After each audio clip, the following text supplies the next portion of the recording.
Right. 5 episodes, 5 cuts, and somehow you're still here. Which tell me one of two things. Either you enjoy being uncomfortable, or you are pretending none of this applies to you while secretly knowing it does. I'm not sure which one is worse. So, it's the 13th. Tomorrow the world will flood itself with roses, and filtered devotion and curated affection, and the annual performance of being emotionally available for exactly 24 hours. But tonight is quieter. Tonight is where the adjustments happen, Tonight is where you tell yourself you are unaffected while subtly preparing for the impact. All week we have opened this thing up. We look at how you script attraction before you even feel it, We look at the ghosts you claim you buried but still monitor from a safe digital distance. We looked at how easily affection becomes a transaction when ego is involved. And we talked about performance, about optics, and about the way loves become something you manage instead of something you live. And you nodded. Oh, you said, oh my god, that's so true. You probably even sent an episode to someone thinking, oh my god, is he so damn. Fascinating. Because the uncomfortable part about an autopsy is not identifying what's dead. No, it's recognizing what's still alive and pretending it isn't yours. This week wasn't about the holiday. It wasn't about the raisins or flowers or capitalism or hashtags. It was about reflexes. The way you respond to attention, the way you chase reassurance. The way you soften standards when silence gets too loud. That's the way you tell yourself stories to avoid admitting you just want to feel chosen. Be honest. If tomorrow someone you actually wanted reached out with something grand and cinematic, most of your intellectual critique would dissolve instantly. And you would call it fate. You would call it timing. And maybe you would call it growth. It's amazing how flexible philosophy becomes when ego feels seen. And that's why we are here. Not to ruin Valentine's Day, no. Not to shame romance. And not to cancel the flowers, of course. But to finish what we started. Because if you're going to dissect something, you don't stop halfway through, right? You don't close the chest because it got awkward. You don't pretend you've seen enough when the most revealing part is still intact. So, tonight we close it properly. No violins, no motivational speech, and no choose better nonsense. Just clarity. And if that irritates you slightly, good. Unfiltered outsider. Unfiltered outsider. So, welcome back. Oh, welcome for the first time if you decided to start a 5-part emotional dissection on day 5. It's a bold move. Slightly chaotic. But I respect it. Hello, I'm Noah. No filters, no sponsors, and no romantic discount codes. I'm sorry. Just you and whatever part of yourself you've been pretending wasn't touched by this week. And before we go any further, let's clear something up. If at any point during this last episode you thought, oh yeah, but that's not me, no, that's not me. Congratulations. You're either exceptionally self-aware or you're exceptionally skilled at self-deception. Because what we have been looking at isn't rare behavior. No, it's noble behavior. And that's what makes it uncomfortable. None of these required villains, no evil masterpiece, no conspiracy. Just ordinary people doing very ordinary emotional gymnastics and calling it love. This week wasn't about attacking romance. No, it wasn't about mocking couples. And it was not about glorifying being single, of course not. It was about pattern recognition, about reflex, about the gap between what you say, your value, and what you actually tolerate when attention enters the room. You say you want depth. But you reward intensity, right? Then you say you want honesty, but you panic when someone is actually transparent. So you say you want stability, but you got bored when things stop feeling dramatic. And that contradiction isn't proof that you are broken, it's proof that you haven't examined yourself beyond that highlight reel. So, tonight we finish this properly. Not with another metaphor, no. Not with another system. We finish by closing the body. Because here's what an autopsy is really for. It's not to blame the knife. It's not to curse the room. It's to determine a cause. What actually kills connection? It is the apps. It is the modern culture. It is the timing. Or it is something much less glamorous, like your inability to sit with discomfort without reaching for validation. Let's be precise. You don't lose people because the market is competitive. You lose people because you treat uncertainty like a threat instead of a process, You don't sabotage relationship because the algorithm rewired your brain. You sabotage them because when something feels calm, you mistake it for lack of chemistry. You don't keep ghosts alive because the system designed it that way.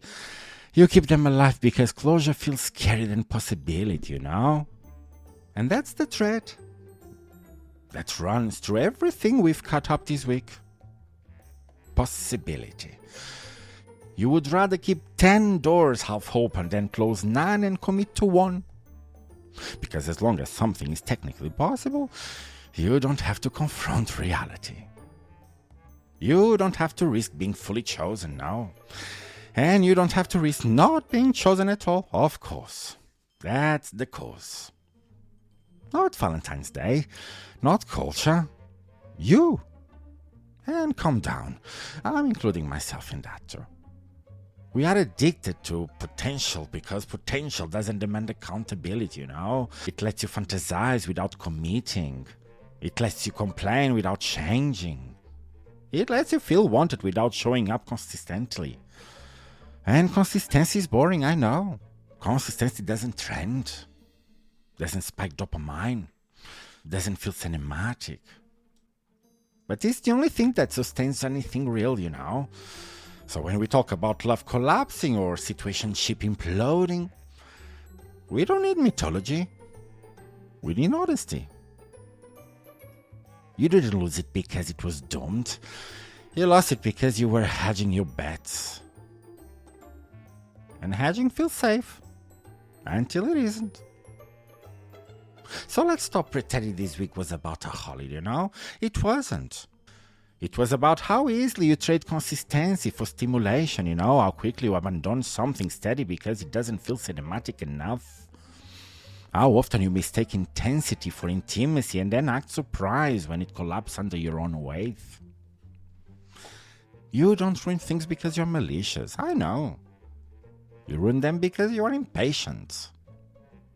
You want certainty without exposure. You want reassurance without vulnerability. You want depth without the boredom that depth requires. And then when the reality doesn't move at the speed of your fantasy, you interpret that as incompatibility.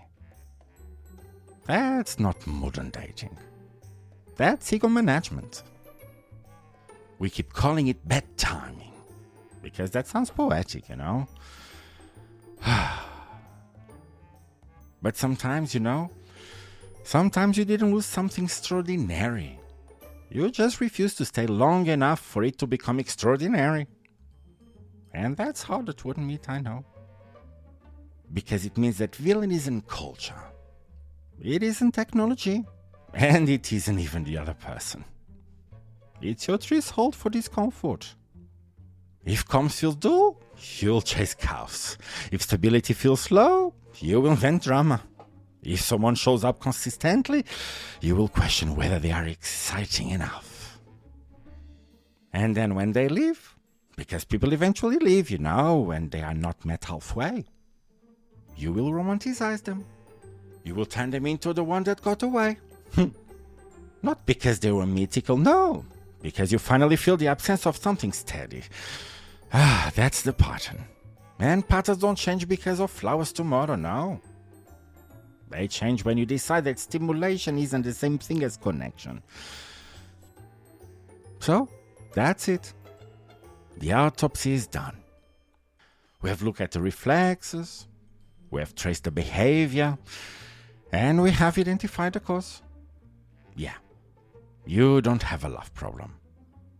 You have a consistency problem. And the only person who can fix that isn't posting tomorrow.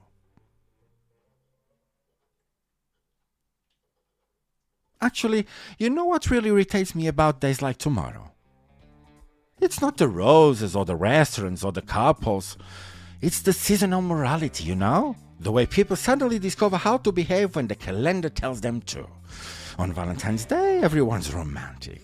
On Mother's Day, everyone's grateful. On Father's Day, everyone's respectful. On Christmas, everyone's generous. What are you the other days? On the 14th, you are writing paragraphs about my person. But then on the random Tuesday in June, you can't even reply properly to a message. Amazing. You will post my queen on Mother's Day and then ignore her fall call in August because you're too busy. And then you will upload a black and white photo with my rock. And then roll your eyes when that same person needs emotional support 3 weeks later. Yeah, you are like that. You'll book a candlelight dinner tomorrow and then hit in silent scrolling off phone next month, you know. But hey, at least you performed on schedule. Fascinating commitment to timing. And don't even get me started on birthday message, right? Because you don't remember anyone's birthday. Be honest. The app does. Facebook, Instagram, whatever. The app reminds you, you know, the app nudges you. And suddenly you're typing, "Oh, I'm so proud of you, bro, always here for you." Are you? Always? Or just when there's a notification? We don't lack love, we lack consistency, you know? And that's the part that annoys me, you know, because love isn't proven in spikes, it's proven in repetition.